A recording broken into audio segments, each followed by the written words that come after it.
ce matin. Et j'aimerais vous dire, avec l'équipe de louanges, l'équipe technique, on voudrait vous dire ce matin, recevez sa paix, recevez sa joie. Je vois des yeux qui sourient et ça fait plaisir de se retrouver. Christ est ma joie. Allez!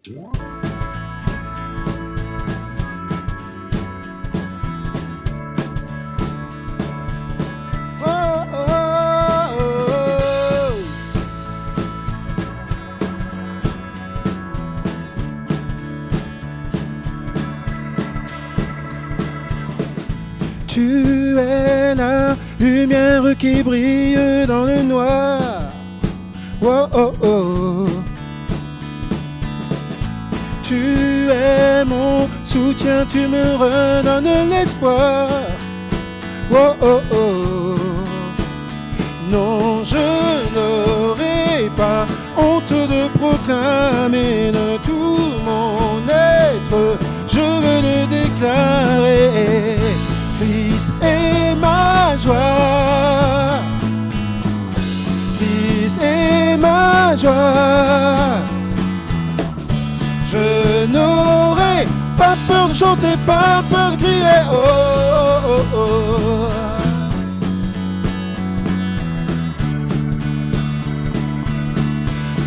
Oh, oh, oh. Pourquoi me taire quand mon âme est accablée? Oh, oh, oh. En toi j'espère, tu ne failliras jamais. Oh, oh, oh. Non, je n'aurai pas honte de proclamer de tout mon être. Je veux le déclarer. Christ est ma joie. Oh, oh, oh. Christ est ma joie. Je n'aurai pas peur de chanter, pas peur de crier. Oh, Christ est ma joie. Christ est ma joie. Je n'aurai pas peur de chanter, pas peur de crier. Oh, et 1, 2, 3.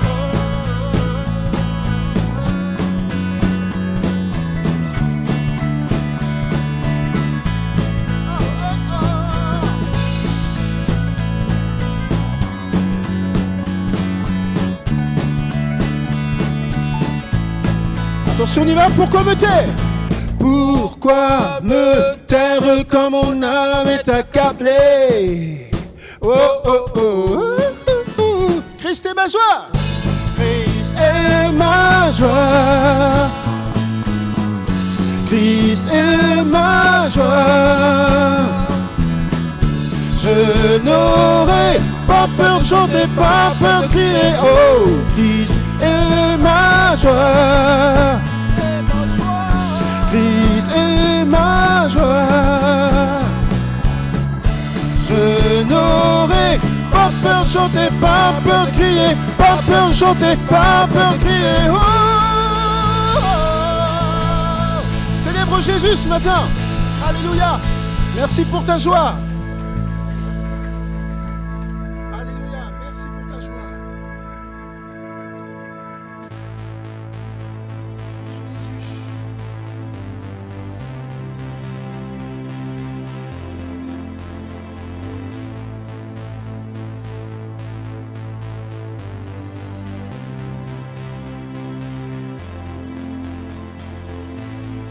Il s'est dépouillé, revêtu d'humanité,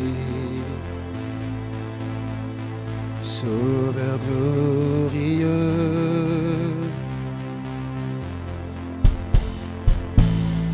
D'épines couronnées pour mes fautes et mes péchés. Sauveur glorieux.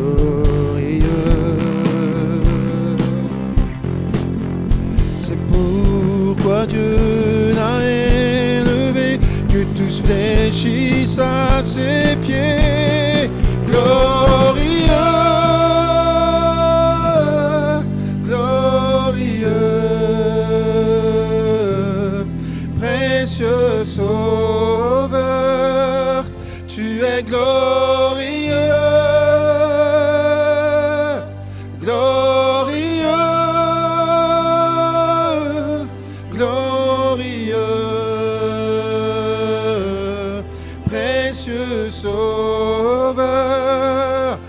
es glorieux.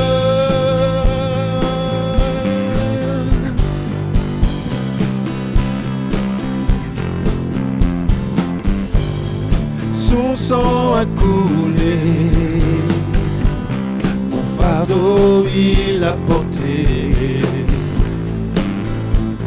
Sauveur glorieux,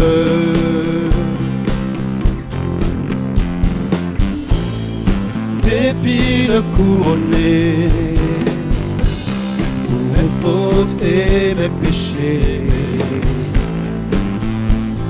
Sauveur glorieux, son sang a coulé, son sang a coulé, son fardeau il a porté. Sauveur glorieux,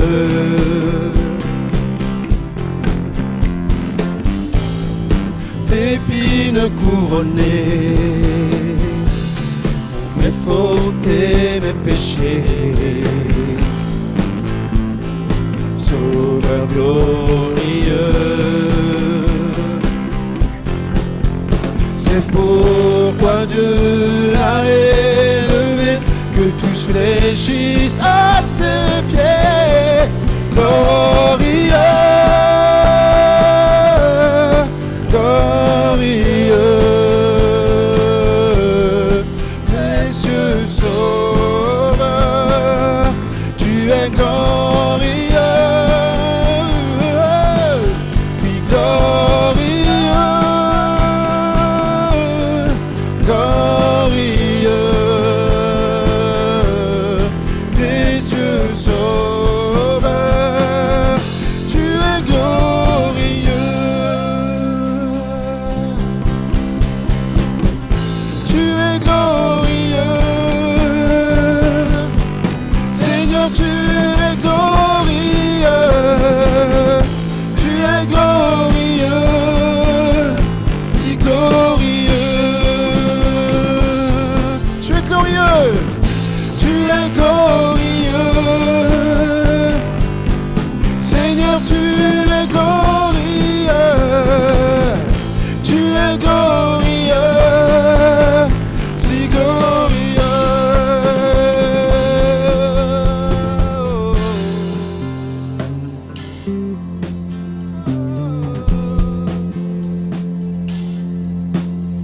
C'est pourquoi Dieu l'a élevé, que tous fléchissent à ses pieds.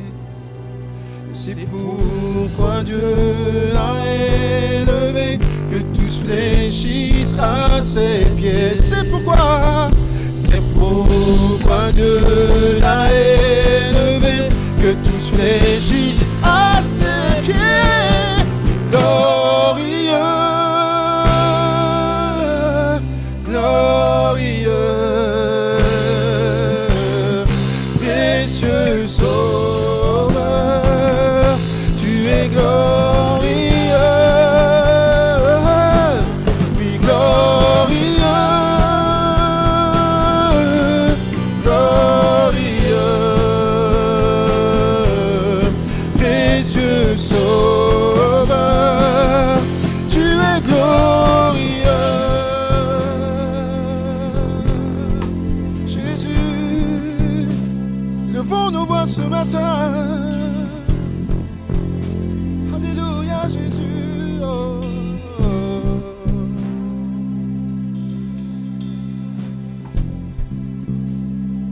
Ton nom est merveilleux, Seigneur.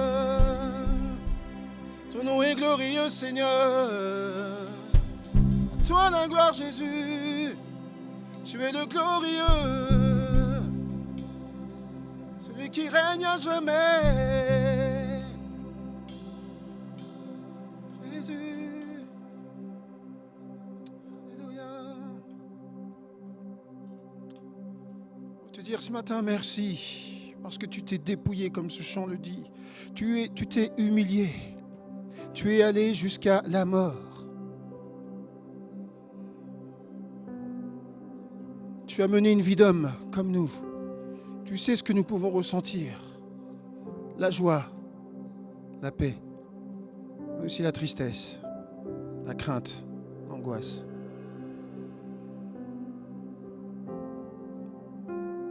Tu es mort pour moi, tu es mort pour l'humanité. Merci Jésus pour cela. Jésus. Et tu es ressuscité. Tu es ressuscité.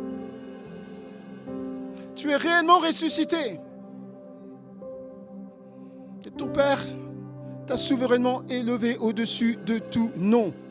Tu es élevé au-dessus de tout roi, au-dessus de tout seigneur, au-dessus de toute autorité. Alléluia. Jésus, afin que tout genou fléchisse, que toute langue confesse, dans le ciel, sur la terre et sous la terre, tu es ressuscité, tu es glorifié, Jésus. Merci Seigneur.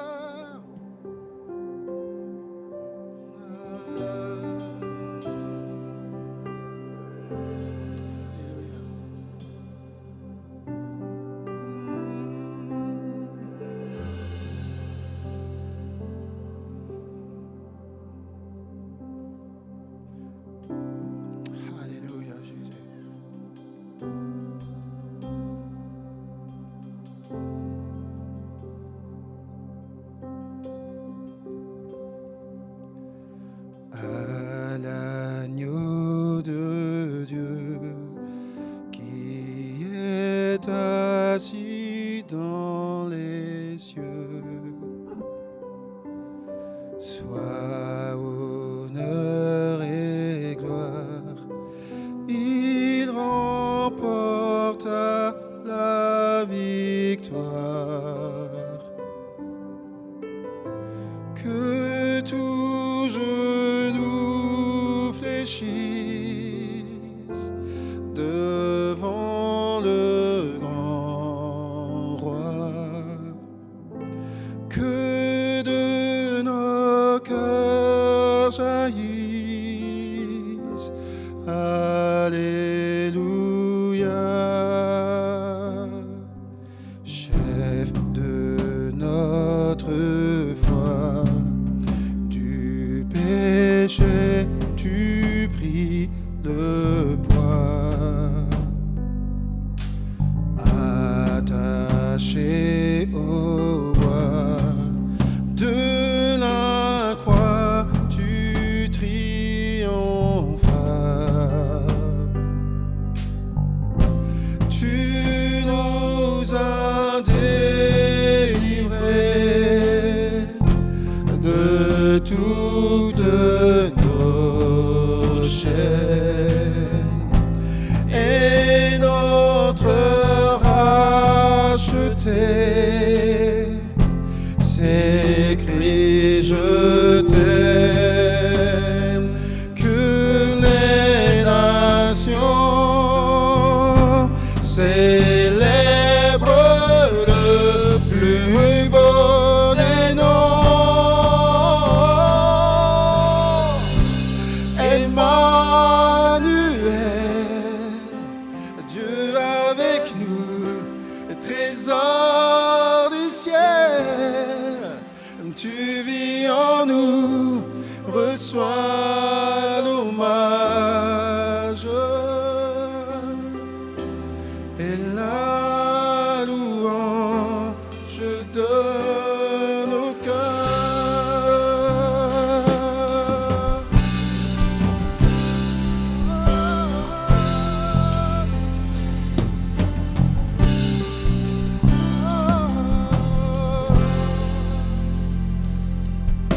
Si dans ma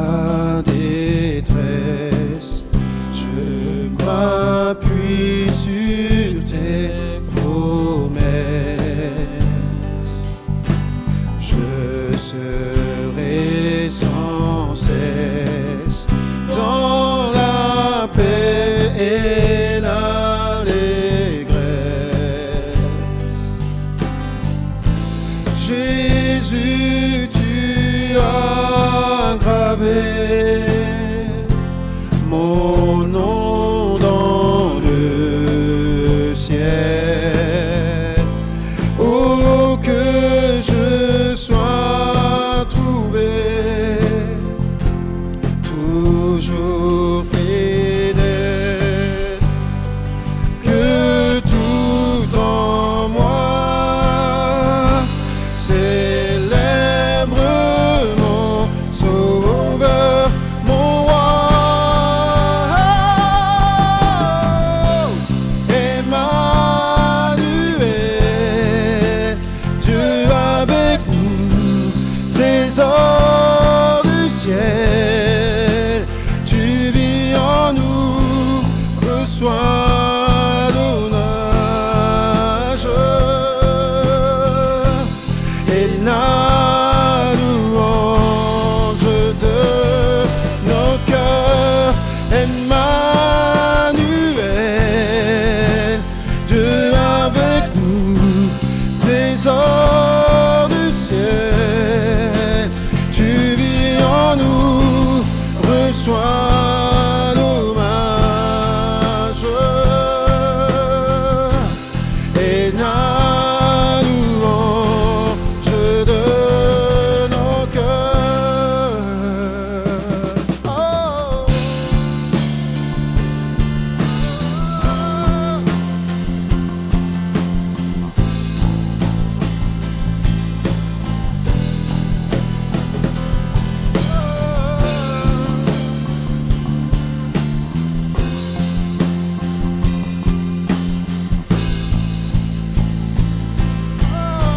Chantons ensemble Emmanuel. Emmanuel, Dieu avec nous, trésor du ciel, tu vis en nous, reçois l'hommage et la louange de nos cœurs, et la louange de nos cœurs, et la louange de nos cœurs.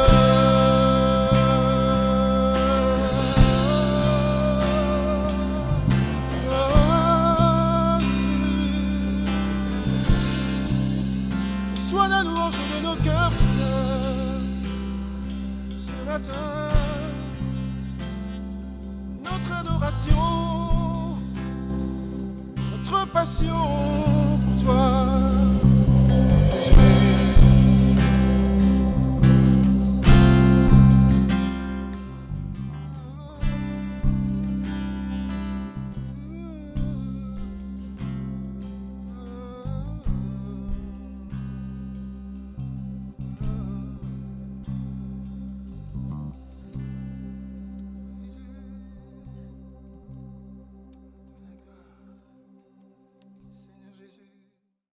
J'aimerais lire avec vous dans Éphésiens au chapitre 6. Éphésiens chapitre 6, à partir du verset 10. Éphésiens chapitre 6, verset 10.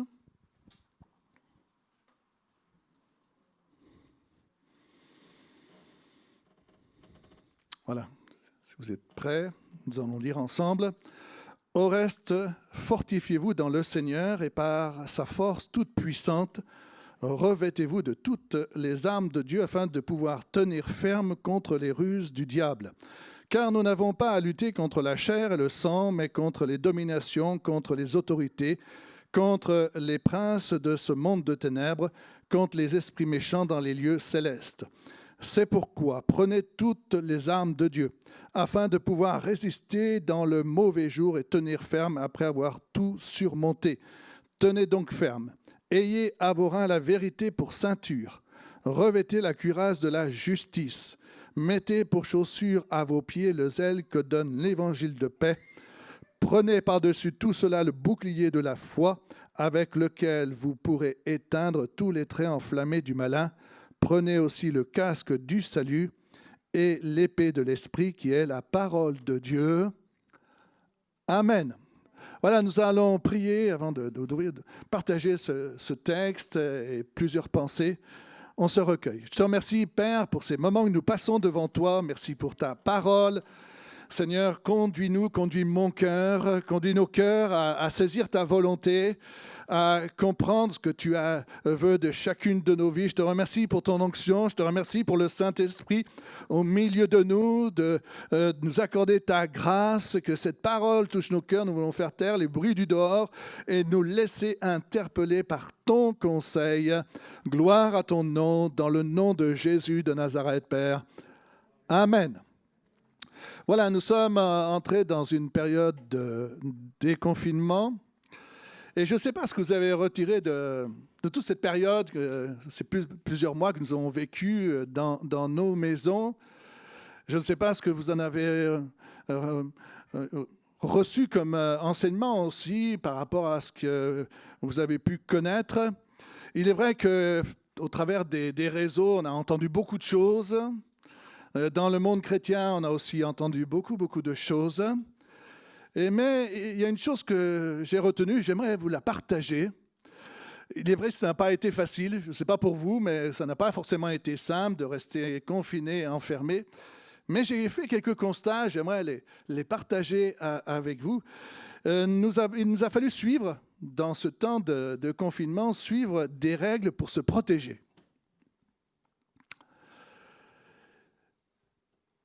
Et nous nous sommes rendus compte qu'en adoptant certains comportements, nous avons réduit ou du moins atténué les effets du virus. Nous sommes d'accord. Et nous avons accepté de nous soumettre pour nous protéger et protéger aussi notre famille et les autres. Nous avons accepté de nous soumettre à des règles très précises. Et nous avons constaté que quand tout le monde adopte certaines règles, les choses ne vont pas si mal que ça. Et qu'en fin de compte, on a pu voir les effets et une diminution des personnes qui étaient touchées. Alors, il a fallu adopter des règles, des consignes.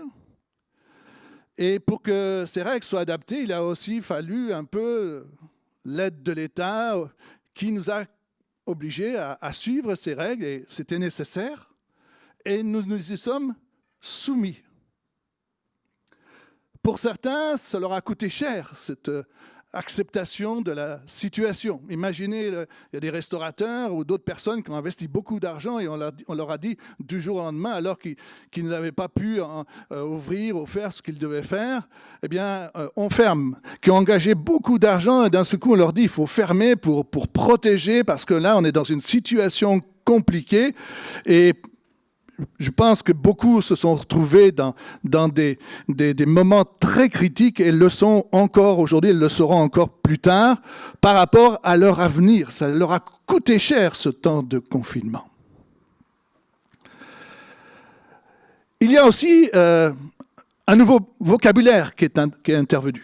Un nouveau vocabulaire qui s'est manifesté, les gestes de barrière, distanciation, un nouveau vocabulaire que nous avons adopté, comme les consignes que nous avons adoptées. Et nous l'avons fait, et heureusement que nous l'avons fait parce que cela nous a protégés les autres, et cela était important. J'aimerais lire avec vous dans Luc au chapitre 16. Luc chapitre 16. Verset 8, c'est la parabole de l'économe infidèle. Et c'est la fin de cette parabole où il est écrit, et je vais un petit peu vous en faire l'introduction, mais je vous lis simplement cette fin. Verset 8, le maître loua l'économe infidèle de ce qu'il avait agi prudemment, car les enfants de ce siècle sont plus prudents à l'égard de leurs semblables que ne le sont les enfants de lumière. Les enfants de lumière, c'est les chrétiens. En fin de compte, c'est l'histoire d'un maître qui a un économe qui est infidèle et qui dépense l'argent de son maître. Et cet économe infidèle sait que son maître va le mettre dehors. Alors il se dit dans sa tête, bon, travailler à la terre, je ne peux pas. Mendier, j'ai honte. Alors je vais aller voir les créanciers de mon maître et faire un accord avec eux. Alors il va en voir un qui doit, si mes souvenirs sont bons, 100 mesures d'huile. Et il dit à la personne, écoute, tu signes 50, la moitié. Alors l'autre, il y voit son avantage, il signe. Après, il va voir une autre personne qui doit 100 mesures de blé. Et il dit à ce créancier, écoute, signe 80. Et l'autre signe. Et ce qui est étonnant, c'est que le maître, quand il voit agir son économe, dit, eh bien, il va le louer. Il va louer son économe infidèle. 2 fois, il le vole. La première fois, il dépense son argent. Et la deuxième fois, il fait un contrat avec les créanciers pour être bien vu d'eux. Mais ce que loue le maître, c'est en fin de compte la sagesse de son économe, qui prévoit l'avenir. Et Jésus dit, car les enfants de ce siècle sont plus prudents à l'égard de leurs semblables que ne le sont les enfants de lumière. Je crois vraiment qu'il y a une sagesse qui s'est manifestée dans notre pays au travers de toutes les consignes qui ont été prises. L'adoption d'un comportement pour protéger les vies. L'adoption d'un comportement pour protéger nos enfants, nos familles. Et ce que j'ai retiré de cela, c'est qu'en fin de compte, je me disais aussi, et nous, peuple de Dieu, que faisons-nous? Adoptons-nous, nous aussi, un comportement qui nous protège? Adoptons-nous, nous aussi, un comportement qui nous protège, je dirais spirituellement, qui protège notre vie, qui protège notre couple, qui protège nos foyers, nos enfants? Dans le texte que nous avons lu, il est parlé de l'armure plutôt du chrétien. Et cette armure, ce n'est pas une armure visible, c'est une armure qui est invisible. Parce qu'elle est pour les choses invisibles. Elle est comme le virus, un ennemi qu'on ne voyait pas, que l'on ne voit pas. Et les œuvres du diable, on ne les voit pas, mais elles sont bien présentes. Et l'apôtre Paul dit aux chrétiens de revêtir l'armure pour se protéger. Et ce matin, j'aimerais vous encourager à vous protéger. J'aimerais vous encourager à faire attention, à adopter un comportement qui va préserver votre vie spirituelle, à adopter un comportement qui va garder votre couple, à adopter un comportement qui va garder vos familles.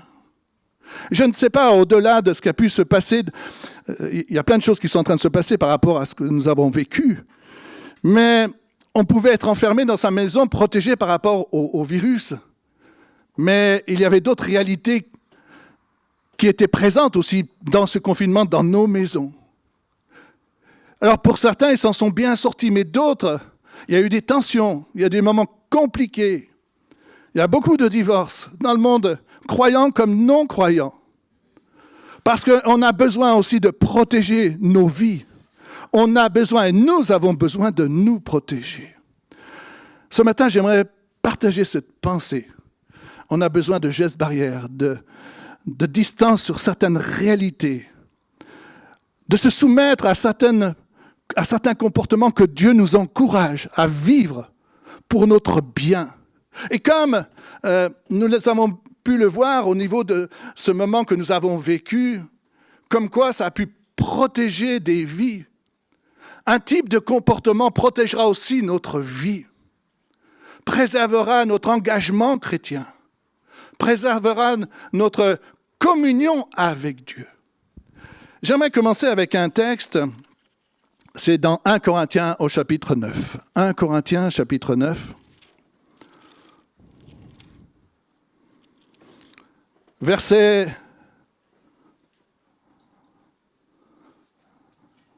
26. Voilà ce que dit l'apôtre Paul.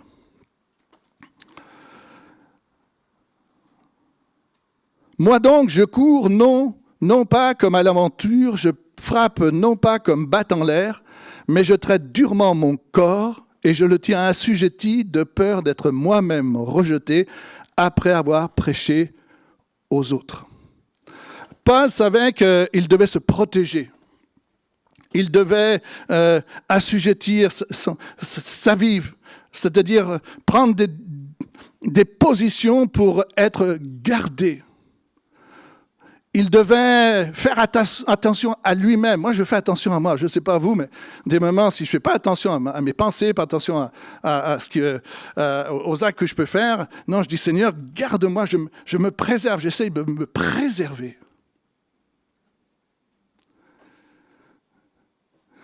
La parole de Dieu nous encourage à nous entretenir. Et j'aimerais parler de la piété. Je crois que la piété, c'est rechercher Dieu. Et la piété nous permet de nous garder intérieurement. Le contact avec Dieu, la lecture de la parole de Dieu, la prière, ce n'est pas des options, c'est le moyen par lequel Dieu nous a donné pour que nous puissions être gardés intérieurement. Pour que nos vies intérieures soient gardées. Dans Éphésiens au chapitre 5, Éphésiens chapitre 5 et au verset 15,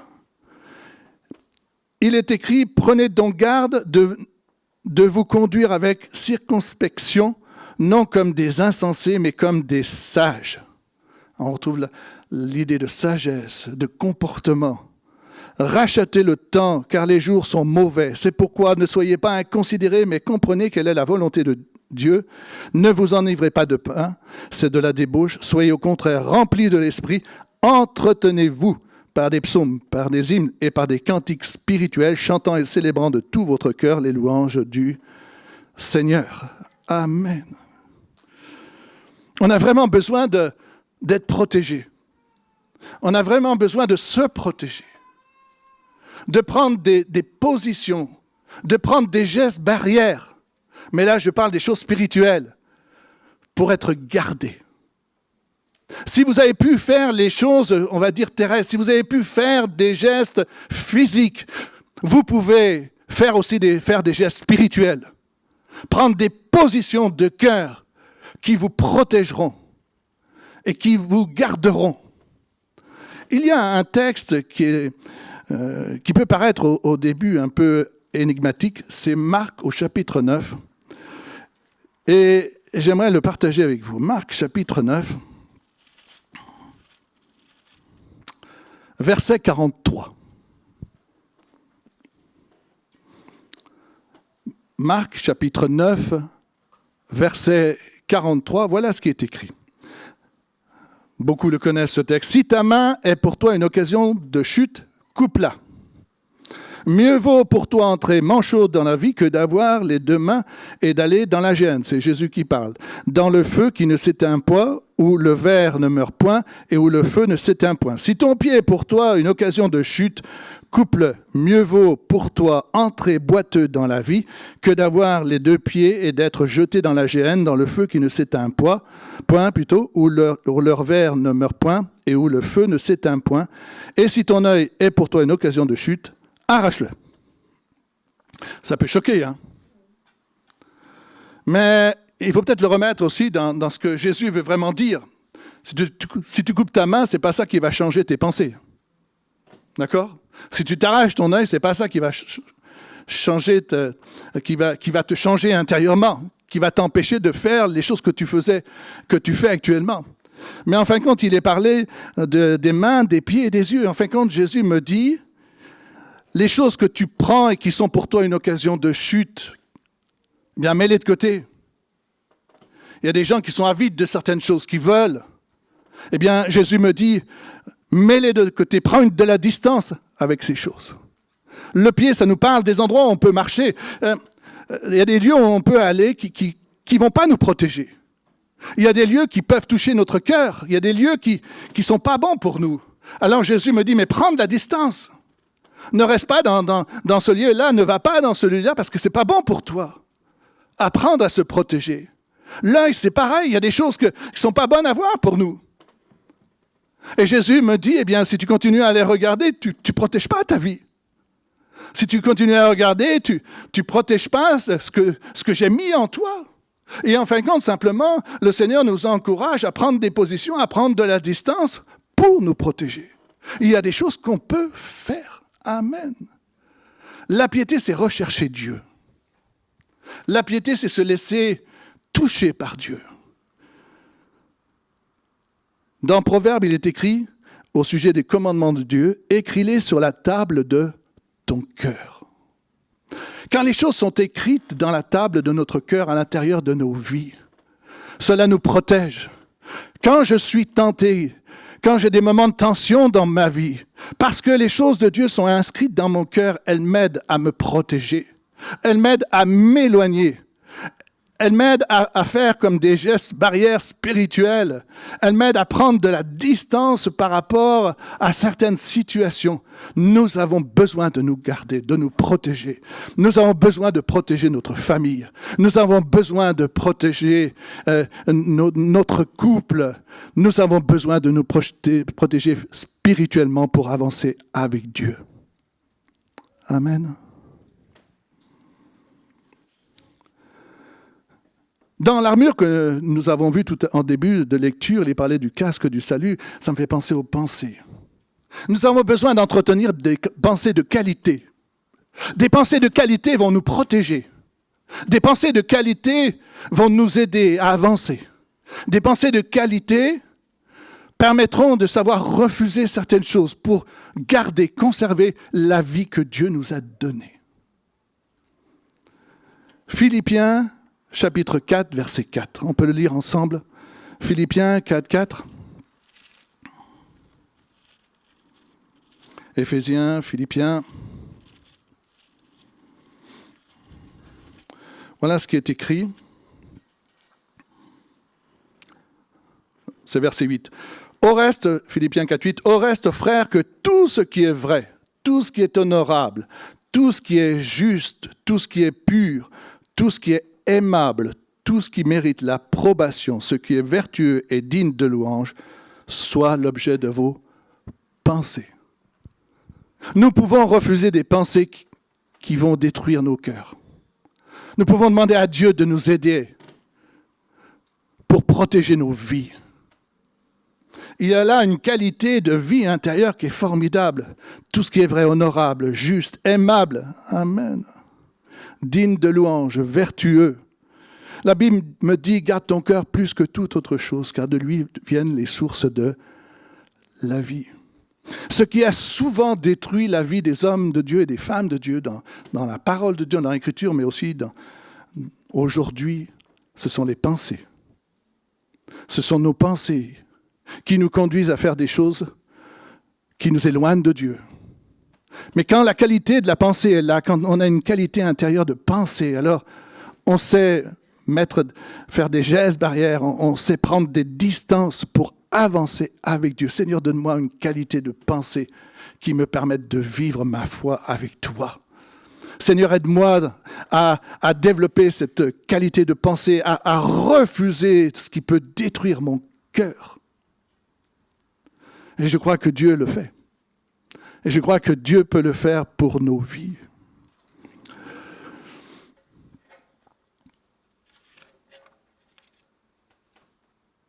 Il y a ce texte qui dit,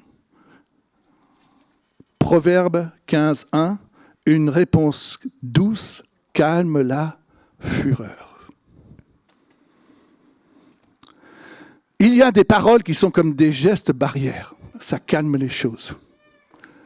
Et puis, il y a des paroles, ça finit par la guerre des tranchées.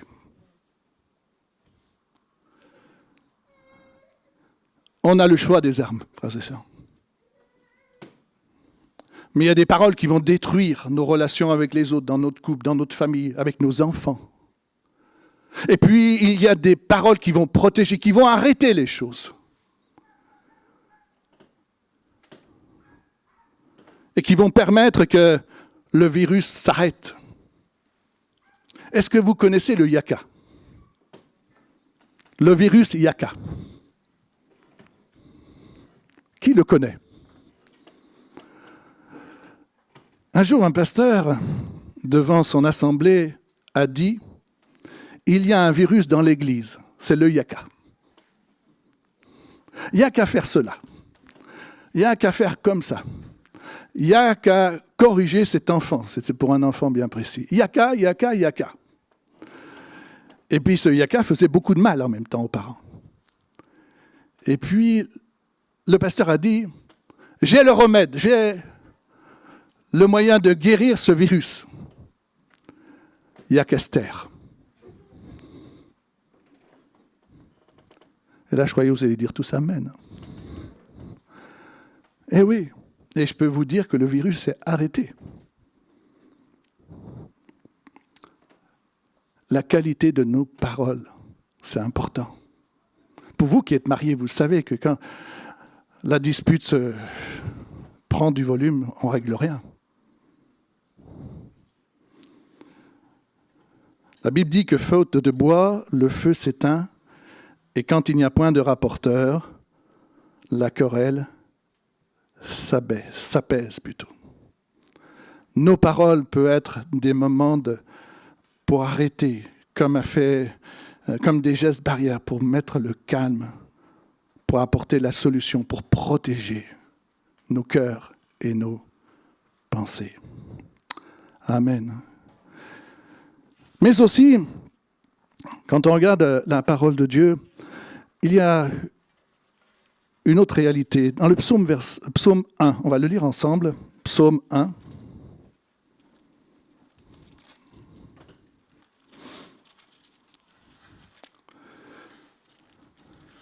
Pendant ce temps de confinement qui continue quand même quelque part, et il faut quand même respecter ce qui est demandé, les gens devaient s'éloigner. On a une distance entre les chaises là, qui est importante et qui est demandée. Psaume 1, il est écrit « Heureux l'homme qui ne marche pas selon le conseil des méchants, qui ne s'arrête pas sur la voie des pécheurs et qui ne s'assied pas en compagnie des moqueurs, mais qui trouve son plaisir dans la loi de l'Éternel et qui la médite. Jour et nuit, il est comme un arbre planté près d'un courant d'eau, qui donne son fruit en sa saison et dont le feuillage ne se flétrit point, tout ce qu'il fait, lui, réussit. Heureux l'homme qui ne fréquente pas les méchants, le moqueur. Il se protège sa vie. Il y a des personnes qui ne nous protègent pas. Hein. Alors, ça ne veut pas dire qu'il faut qu'on s'enferme, parce que ce n'est pas ce que dit la Bible. Jésus dit, vous êtes dans le monde, vous êtes la lumière du monde, vous êtes le sel du monde. Mais en même temps, la parole de Dieu nous dit, mais fais attention dans tes relations. Parce qu'il y a des relations qui vous détruisent. Il y a des gens qui te détruisent. Il y a même des chrétiens qui vous, sans que vous en rendez compte, qui vous détruisent même spirituellement. Parce qu'ils vous maintiennent dans votre illusion. Parce que ça les arrange, parce qu'ils veulent garder l'amitié, mais ils ne vous diront pas ce qui ne va pas. Mais il est écrit « Heureux l'homme ». Pourquoi ? Parce que sa vie est protégée. Il grandit, il porte du fruit. Amen. Son feuillage ne se flétrit pas. C'est important. Tandis qu'il est parlé du méchant un peu plus loin, ils sont comme la paille que le vent dissipe. La vie n'est plus là. Les méchants, c'est ceux qui ne se protègent pas. Et en fin de compte, ils meurent intérieurement. Nous, on veut se protéger. On veut conserver la vie que Dieu nous a donnée. On veut qu'elle grandisse, qu'elle avance. Amen.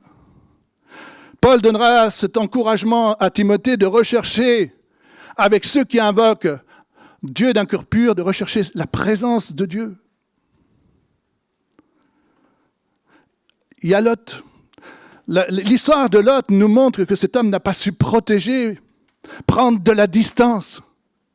Lot s'est installé au début près de Sodome et de Gomorrhe, et puis après il est rentré dans la ville, il est devenu quelqu'un d'important, mais il ne s'est pas protégé lui-même, il n'a pas protégé sa famille, il n'a pas protégé ses enfants. Alors c'est vrai que la Bible dit que ce juste tourmentait son âme, mais son âme était tourmentée parce qu'il n'avait pas pris de la distance. Ce n'était pas sa place à être là-bas. Dieu va lui faire grâce, mais ce n'était pas sa place. Mais en même temps, les choses qu'il a vues, il va les faire. Et toute une génération va naître de la liaison de Lot avec ses deux filles. C'est dramatique. Parce que cet homme n'a pas pris la distance qu'il fallait. Il n'a pas pris la mesure du danger dans lequel il était. Et nous avons besoin de prendre la mesure du danger dans lequel on peut être aujourd'hui. On a pris la mesure du danger que ce virus, ce qui se passait, pouvait nous atteindre, comment il pouvait bouleverser notre vie, notre famille, nos enfants. Mais nous voulons prendre aussi la mesure du danger dans lequel on peut se trouver spirituellement.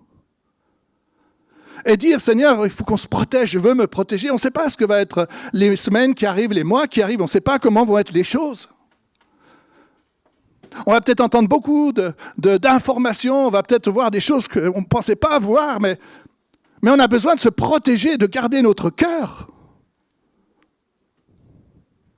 de prendre de la distance. On se protège aussi par des actes. Éphésiens chapitre 4. Éphésiens chapitre 4.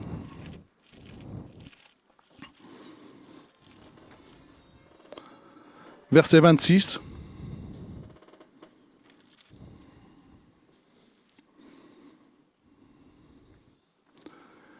Éphésiens chapitre 4, verset 26, il est écrit « Si vous vous mettez en colère, ne péchez point, que le soleil ne se couche pas sur votre colère et ne donnez pas accès au diable. » C'est un texte important. Hein? Il est écrit « Si vous vous mettez en colère ». Rares sont ceux qui ne se mettent jamais en colère. Vous ne mettez jamais en colère? On se met tous en colère des moments. Mais ce qui est étonnant, il est écrit « Ne péchez point ». Alors pour nous, se mettre en colère, c'est pécher, mais ça vient après, ne péchez point. Et il dit pourquoi? Que votre colère, ne péchez point, que le soleil ne se couche pas sur votre colère et ne donnez pas accès au diable. Tu t'imagines que quelque part, quand tu t'es mis en colère, quand tu disputais avec ton époux, ton épouse, avec d'autres personnes, et tu vas te coucher en laissant ta colère sans avoir résolu les choses, tu te couches avec ta colère et tu pêches. Tu vas t'endormir dans ton lit, qui est peut-être certainement très confortable, mais tu es en danger. Tu es en danger. Parce que tu te couches dans ta colère. Et nous, on veut se protéger. Et se protéger aussi, c'est savoir se réconcilier. Amen. Quand on se réconcilie, on se protège. Quand on sait pardonner, on se protège. On protège les autres. On protège notre vie. Il y a un homme qui aussi a voulu protéger ceux qui l'entouraient, c'est David. J'aimerais parler de la confession. Vous savez que confesser nos péchés, nos erreurs, nos égarements, cela nous protège et protège les autres. Alors il y a un événement un peu particulier, c'est dans 1 Chronique au chapitre 21. J'aimerais le partager avec vous. Ce n'est pas le moment où David, suite à ce qu'il a commis, mais c'est dans une autre circonstance.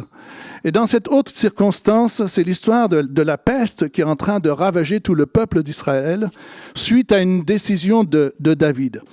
Et dans 1 Chronique au chapitre 21 et au verset 17, voilà ce que dit David.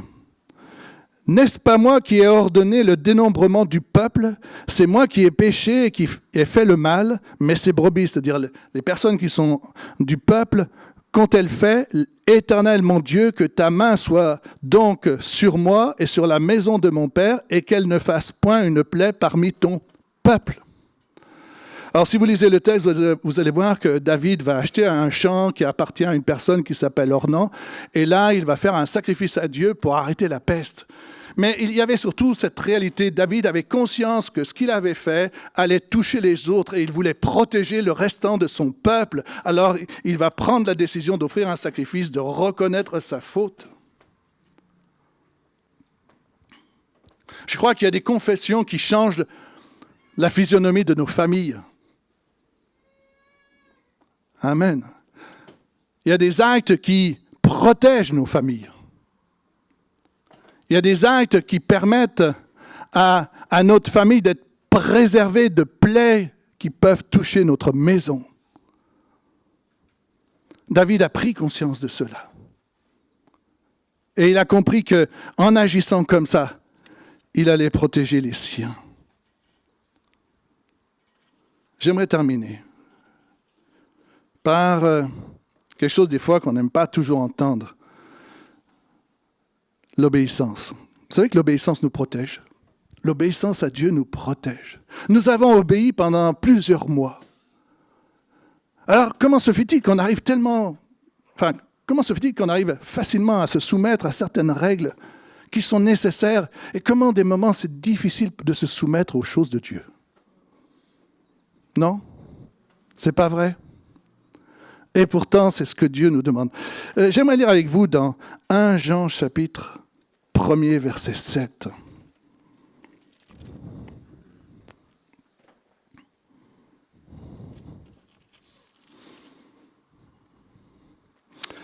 Voilà ce qui est écrit.